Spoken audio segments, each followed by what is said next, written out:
It was the silence after Karen's threat that buzzed louder than any transformer. Dev stood on his porch long after she left, watching the midday sun crawl across the sky like a quiet partner in crime. He tapped his phone and pulled up the diagnostics. His panels were pulling in triple the expected energy. Optimized perfectly. Karen had no idea what she was really dealing with, but she would. The next morning, Dev woke to find a bright orange violation sticker slapped across his front door. Read, unapproved modification, remove, or face HOA sanction. It was signed with Karen's signature tight and looping like a noose. Dev peeled it off and tossed it in the compost bin. Sanctions, he muttered. You run a suburban cult, Karen, not the UN. Still, he knew she wouldn't stop. He activated GridMind, his personal AI energy assistant. The display blinked to life, glowing blue, sleek, and voice responsive. Good morning, Dev. You are generating 421% of household energy needs. Nearby properties 8, 9, and 10 are now drawing partial power. Shall I expand network distribution? He stared at the projection for a moment, then nodded. Double quote, yeah. Let's light up the block. By noon, 5 houses were quietly drawing current from Dev's microgrid. Their lights ran smoother. Their appliances purred. Most didn't even notice the change, just a drop in their energy bills, and a strange sense that things worked better. Karen noticed at exactly 6:03 p.m. She marched onto Dev's lawn again, flanked by 2 HOA board members like they were flintlock soldiers in a war against logic. You're in violation of 4 codes now, she hissed. One of them pertains to unauthorized neighborhood utilities. Dev raised an eyebrow. Utilities. You're illegally supplying power across property lines. Kai, I'm not charging anyone, he said. You're destabilizing the HOAs. Uniformity, she snapped. If others follow you, we'll have chaos. The rules exist for a reason. Dev crossed his arms, voice calm. Karen, your reason is 30 years out of date. Her eye twitched. This is your final warning. He looked her dead in the eyes. Mine too. That night, the storm came not wind or rain, but a data breach. GridMind flagged it first. Unauthorized access attempt detected. Firmware probe inbound. Someone was trying to hack into his solar system. Dev isolated the breach, triangulated the source. His eyebrows rose. It was coming from Karen's smart Frigga connected appliance, backdoored with a malicious firmware injector. She was trying to break his grid from inside her kitchen. He stared at the flickering data lines, part amused, part impressed. Okay, he whispered, cracking his knuckles. You want war. Let's go full Sifi. By morning, Karen's home was still without power. City crews were delayed. She'd refused Dev's offer to reroute his grid to help her on principle. Now her security system was down. Her sprinkler system had frozen mid-cycle, leaving icicles hanging from her lawn gnomes. Her digital assistant kept saying power lost attempting reconnection, in a polite British accent. Meanwhile, across the street, Dev sipped hot espresso, watching his meters spin like lazy halos. GridMind spoke again. New connection request. From Lot 12, accept, he grinned.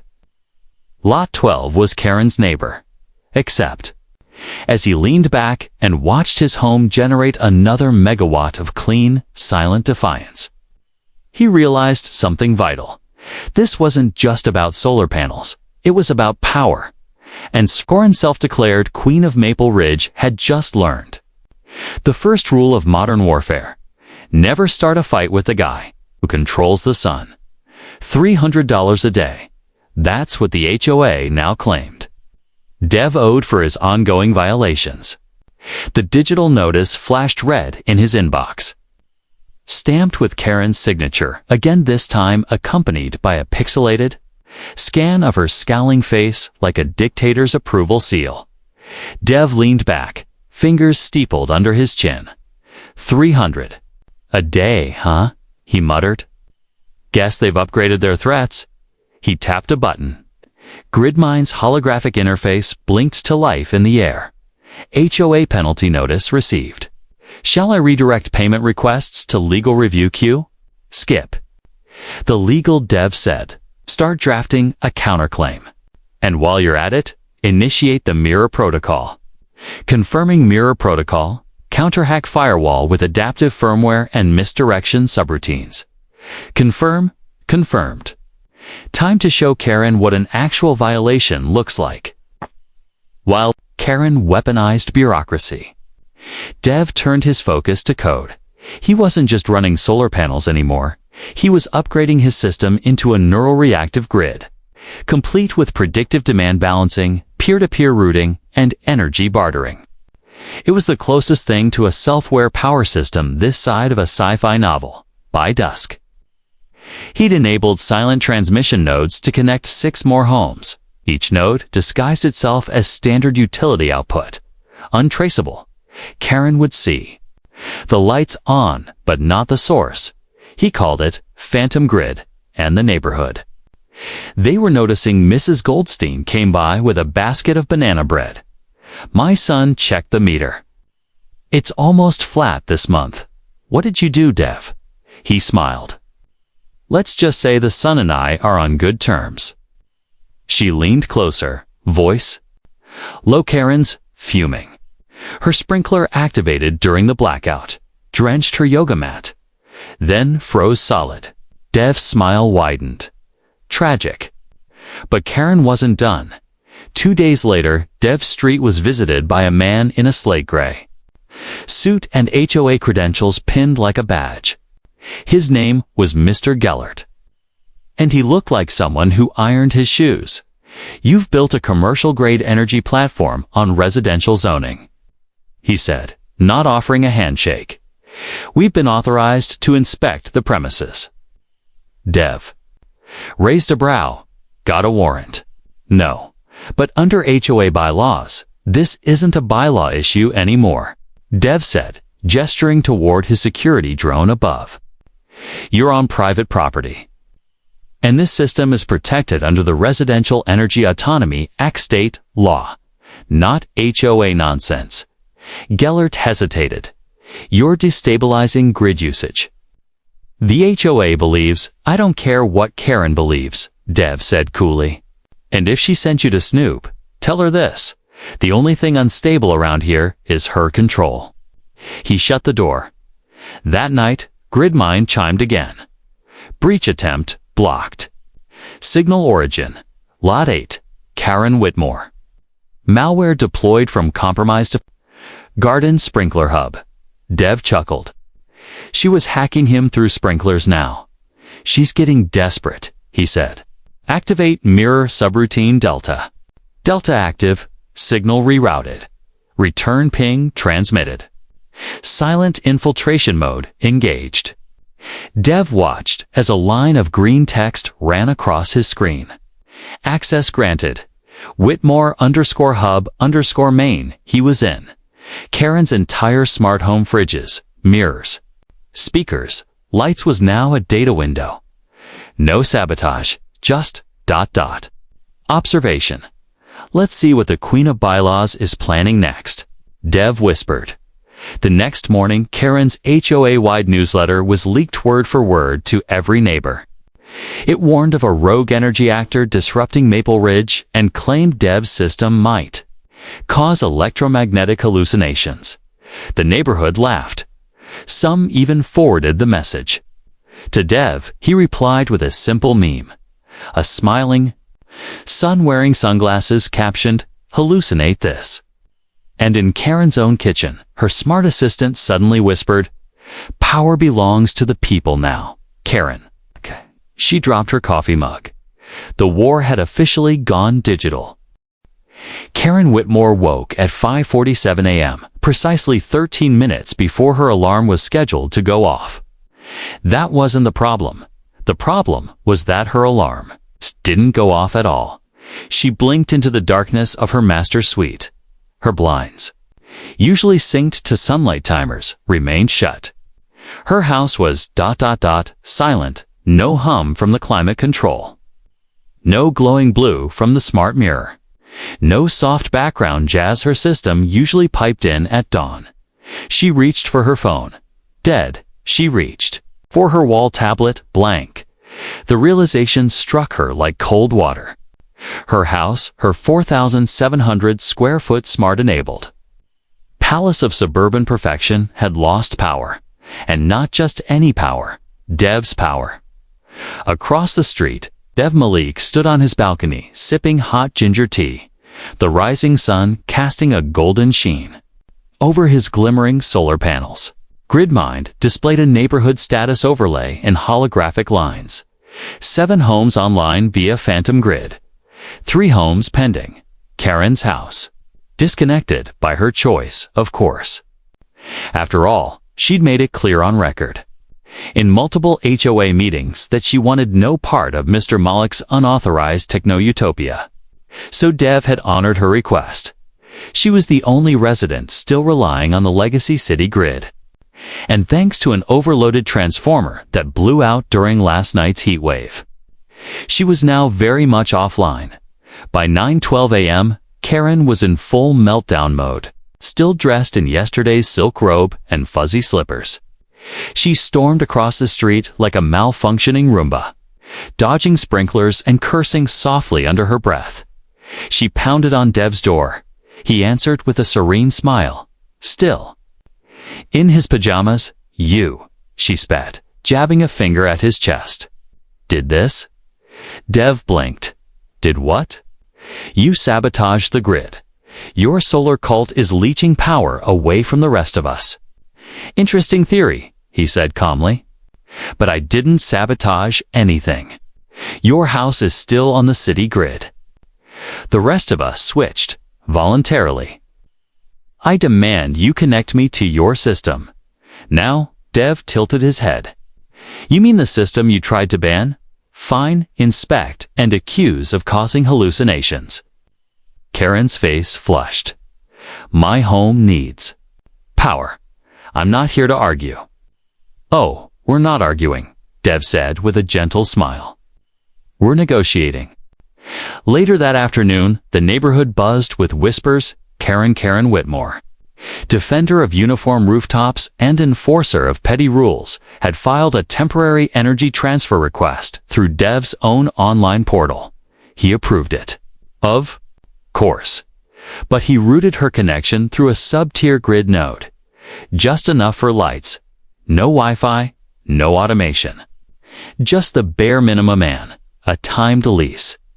Inside her home, Karen tried to activate her wall mirror assistant. Function restricted. Upgrade to Grid Plan Prime to enable this feature. She tried to start her espresso machine. Insufficient power allocation. Would you like to subscribe to Latte Plus? Her lights flickered as her HVAC kicked in. The temperature reset to 74 degrees Fahrenheit and locked outside. Her neighbors gathered in Mrs. Goldstein's front yard, laughing and sipping chilled lemonade provided ironically by. Power routed through Dev's garage. "Did you hear she's renting electricity now?" someone said. She called his panels unsightly. Another chuckled. Now she's begging for a socket. That night, Dev updated GridMind. Karen Whitmore's power cycle expires in 5 hours. Extend. Dev hesitated, then smiled. No. Let her stew. And across the street, Karen stared at her flickering lights as they dimmed again, one by one. She didn't know it yet, but something deeper had changed. This wasn't about bylaws anymore. It was about survival. And she was now living at the mercy of the sun. And the man who owned it, Maple Ridge, had always been quiet. Neatly trimmed hedges, weekend bake sales, the soft whir of electric mowers. But in the days after Karen's blackout, the stillness took on a new edge, something just beneath the surface, like static on a line. It started small, A few neighbors approached Dev casually, pretending it was about lawn tips or the weather, or his perfectly manicured solar garden. Then came the real question. Can we join the grid? Dev didn't say yes at first. He made them ask again. By the end of the week, 12 homes had submitted private requests through his encrypted SolarLink portal. Some wanted backup power. Some wanted full conversion. All wanted out from under Karen's thumb. Dev routed them in batches quietly, discreetly expanding his phantom grid to half the neighborhood. From his balcony, he watched the revolution unfold like a chessboard. Homes that had once proudly displayed HOA proud flags were now flying subtle solar insignia sunflower planters. Golden LED porch lights, tiny drone-mounted reflectors that caught the sunlight at dusk. Symbols of rebellion, hiding in plain sight. Karen noticed. She tried to rally the board, but they were cracking. Roger from Lot 3 mysteriously stopped attending meetings after his power bill dropped 80%. Melissa from Lot 5 claimed she had to take a digital detox and stopped answering. Karen's emails entirely died at the next HOA assembly held under a flickering gazebo. Only 3 members showed up. Karen stood at the podium with her clipboard trembling in her hands. "This is an attack on order," she snapped. "On community standards. You think letting Dev run a shadow utility won't have consequences?" Someone in the back mumbled, "Pretty sure it's legal." "I will restore structure," Karen declared, voice rising. "Or this neighborhood will collapse into chaos." Dev arrived late, leaning against a support beam, arms folded. "Karen," he said, coolly, "you're trying to control people with bylaws while they're heating their homes with sunlight. You're not losing to Muir, losing to the future." The gazebo lights dimmed. No one clapped. The next morning, Dev woke to a surprise. Not from Karen, from the city. A formal notice on his porch. Application received. Maple Ridge Independent Grid Coop.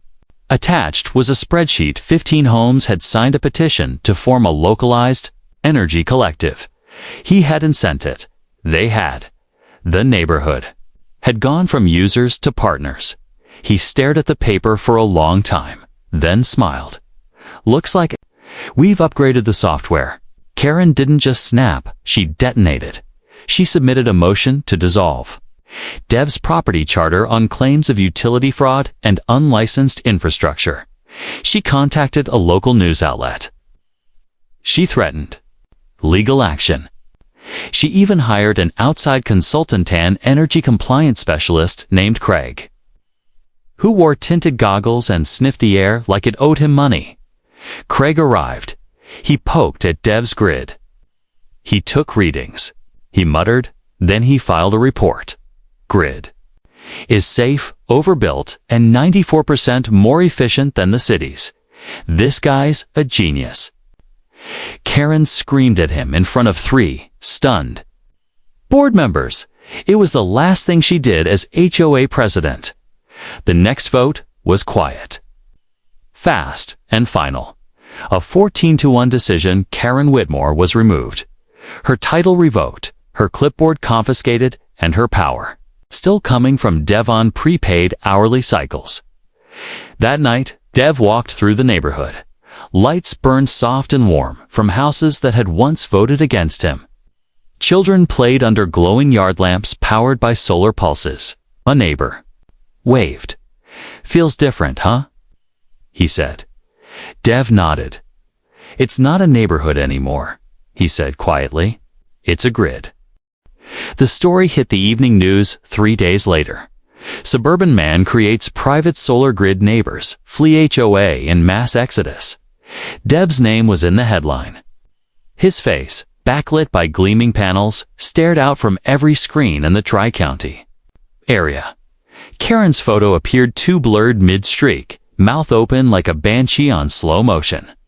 Dev didn't call the press. Someone else had leaked the story. Maybe a neighbor. Maybe a bored intern on the city council. Didn't matter, the floodgates had opened. Reporters circled the block. A drone camera buzzed overhead. Energy freedom advocates began showing up just to see it. They called it the Maple Ridge microgrid, as if it were a working utopia instead of a retrofitted suburban cul-de-sac with old bird baths and too many petunias. Dev tried to keep the system stable. He rerouted load balance.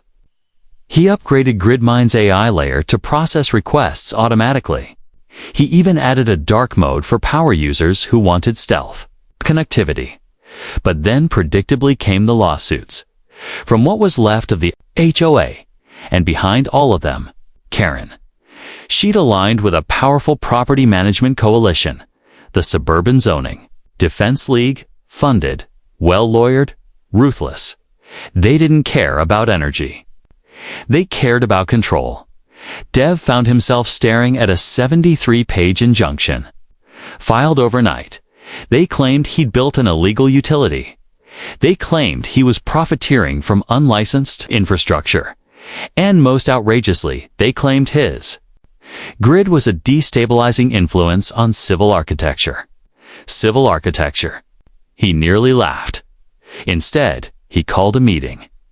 That night, 23 people crammed into Dev's garage, surrounded by battery walls, exposed fiber lines, and stacks of polished solar tiles. This isn't just about HOA rules anymore, Dev said. They're trying to kill the idea of a grid that isn't theirs. What do we do? Someone asked. He gestured to the schematic on the wall. We don't fight back. Confused murmurs. He smiled. We go public. The next morning, Dev live-streamed a full tour of the Phantom Grid. He showed the auto-balancing algorithms, the AI predictive load shaping, the anonymous vote logs from the neighbors. He demonstrated how his system used 98% of gathered sunlight with only 2% waste compared to the city's 31%. He didn't mention Karen once, but he ended the stream with 5 quiet words. The sun doesn't ask permission.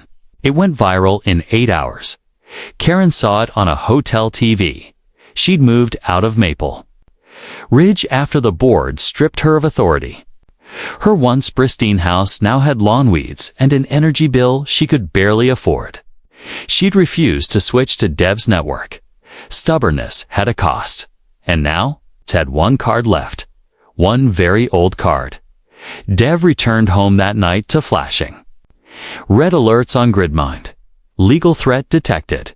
Property seizure clause activated via deed subarticle 47B. He froze. That was an ancient clause, something Karen had dug up from the developer's archives. Technically, if a homeowner violated original architectural intent and destabilized resale value, the HOA could file for eminent domain seizure. She wasn't just suing him, she was trying to take his house by dawn. A notice was posted on his mailbox. Property under review for seizure. It's all operations to cease within 48 hours. Dev didn't flinch. He called every neighbor still on the grid. They came, they voted, and this time, they didn't just support his system. They filed for collective ownership. Maple Ridge microgrid was no longer his alone. It was now a Citizen Energy Code-op. Karen couldn't seize what everyone owned, but she'd just made her biggest mistake yet. She'd forced Dev to go bigger. They called it the night of the flashlights. Every home in Maple Ridge went dark intentionally, as the city moved to investigate Dev's grid, and Karen's legal allies tried to force a shutdown. The neighborhood responded with something elegant. They unplugged. No porch lights. No televisions, no fridge hum. Only soft beams of flashlight and lanterns. It wasn't chaos. It was discipline. A silent rebellion. And when city inspectors arrived, expecting confusion, they were met with order, candles, and quiet confidence. Every homeowner handed over a signed, notarized document. We no longer wish to be bound to the municipal energy system. We hereby establish energy independence under State Eco Code 77.1, Citizen Energy Autonomy. The inspectors didn't know what to do, but Dev did. The next morning, he filed the final form. Energy Cooperative Incorporation. The Maple Ridge microgrid was no longer just a neighborhood project. It was now a recognized legal entity. A nonprofit, citizen-owned, resilient. Shielded. Karen's last attack had triggered Dev's final evolution, and she'd handed him the match. Meanwhile, Karen stood in front of a property zoning board, flanked by lawyers, charts, and her remaining argument. Dev's home violated the original neighborhood charter. It destabilizes real estate value, she said. It's become a rogue infrastructure node. It endangers Maple Ridge's identity. A councilwoman squinted at her. You're saying a guy saving thousands of dollars in energy while powering half your neighbors for free is ... dangerous? Karen nodded sharply. Ma'am, the woman said, have you seen the price of utilities this month? Snickers rolled across the panel by the time Karen returned to the neighborhood. A new sign had been planted at the entrance. Welcome to Maple Ridge Energy COPA Free Grid Community. And below it, powered by the sun, not the system. Her jaw locked. But Dev wasn't done. That same day, he filed a motion that sent shockwaves through the local property system, a full buyout vote of Karen's house, under HOA dissolution protocol. Any property within the dissolved association could be offered up to a community purchase bid if it hadn't been updated to the new legal charter. Karen's home was the only one that refused conversion. It was an island. Dev didn't campaign. He didn't have to. The neighborhood did it for him. Flyers read, "One home keeps us tied to the past. Let go of the parasite. Let the future rise." At the emergency vote, Karen showed up in a bright blue suit and too much perfume. She glared at the crowd, most of whom were neighbors she used to find for mailbox shapes and unauthorized lawn gnomes. "I built this community," she barked. "No," Dev said calmly. "You managed it, but now we're building something new." The ballots were counted in 10 minutes. 19-1, Karen lost. The Cope bought her house at market rate minus the accumulated fines she'd once levied on everyone. Dev, with surgical precision, directed the funds to install solar sculptures and educational tech exhibits. Karen's old living room, now a community energy museum, kids toured it weekly. Her bathroom was labeled Fossil Fuel Relic Zone, obsolete fixtures of the past. Karen moved out in silence. Dev didn't gloat. He didn't wave. But as the sun set and the grid hummed gently under the stars, he stood on the museum lawn and tapped GridMind. Status: grid is stable. Community satisfied. Resistance minimal. He nodded, then smiled. Karen Whitmore stood in front of her old house, now renamed the Solar Heritage Learning Center, with a hollow expression and 2 suitcases. The home she once ruled with iron bylaws and weekly citations was now open to school field trips, drone tours, and sun-powered coffee demos. But she wasn't here for nostalgia. She was here to move in. As a tenant, irony wasn't just thick in the air. It was WEAPONIZED. After losing the buyout vote, Karen had scrambled to find another home in Maple Ridge, but in a twist of cosmic symmetry. Every property within the COP now operated on Dev's grid. And none of them would accept her rental applications. Too unstable, they said. Too toxic. With limited options and no working relationship with the city's utilities. She turned to a familiar, bitter solution. Dev's board offered her a sublease. In her own former guest house, Dev didn't speak to her during the handover. He simply smiled, handed her a key card with a golden sun icon on it, and said, "Your energy usage will be deducted in real time. GridMind will notify you when your rent balance updates." Karen almost threw the card at him, but she didn't, because she had nowhere else to go. Inside the guest house, everything had changed. The appliances were streamlined and efficient, all linked to GridMind. The windows auto-tinted. The stove required voice activation, and a verified user token. The lights were motion-triggered and solar-regulated. And the contract? A digital agreement, embedded in her phone and beamed to a wall projector each morning. Energy consumption, 1.03 kWh current balance, minus 12.77 credits, next payment due tonight, 9 p.m. Failure to pay will result in light restriction mode. Click. Every flick of a switch logged and calculated. This wasn't a house anymore. It was a finely tuned ecosystem. And Karen, just a tolerated variable inside it. One afternoon, she tried to unplug the system. The interface locked. An alarm buzzed softly, then shut her stove off for an hour. GridMind responded immediately. Please refrain from tampering. You agreed to optimal compliance standards. She screamed into a throw pillow. No one heard. Meanwhile, Dev walked through the center's atrium past holographic displays of the co-op's origin. He stopped by the main panel, a transparent touchscreen showing a real-time map of power usage, stored reserves, and ... debts. One icon blinked red. Karen W. account 1993. Delinquent. Low priority grid. Mind pinged softly. Would you like to notify her? Dev tapped the screen. Schedule a knock. At exactly 9:01 p.m., a soft knock came at Karen's guest house door. She opened it to find a robotic courier unit holding a glowing card. Friendly reminder, rent is due. Her jaw clenched. She paid. Barely. The lights stayed on. Word spread fast. The woman who once fined a neighbor for excessively festive Halloween decorations now lived under community terms. Kids snuck up to her guest house to peek in the windows.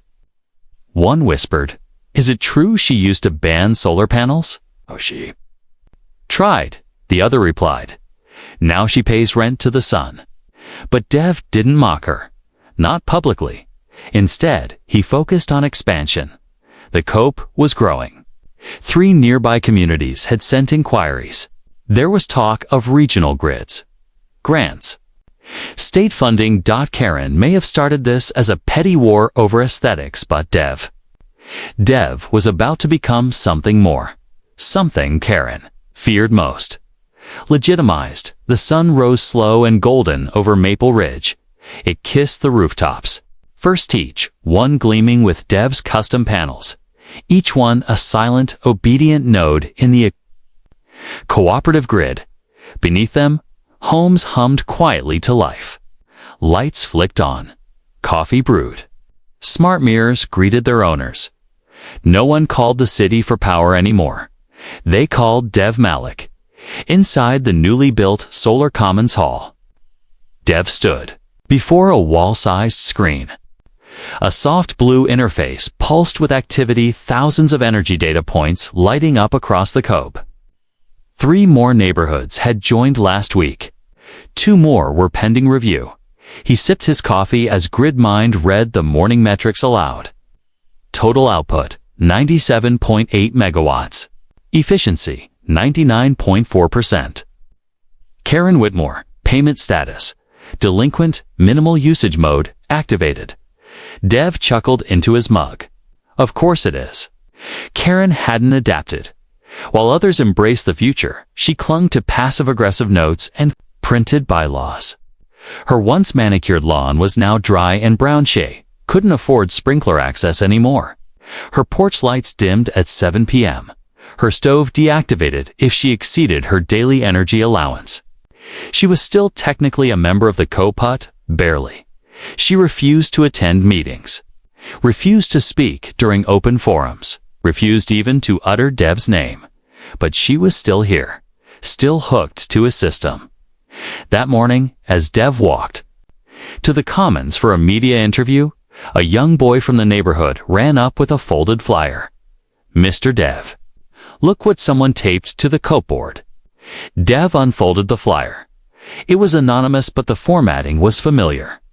Blocky text. Passive voice. Clipped legal threats.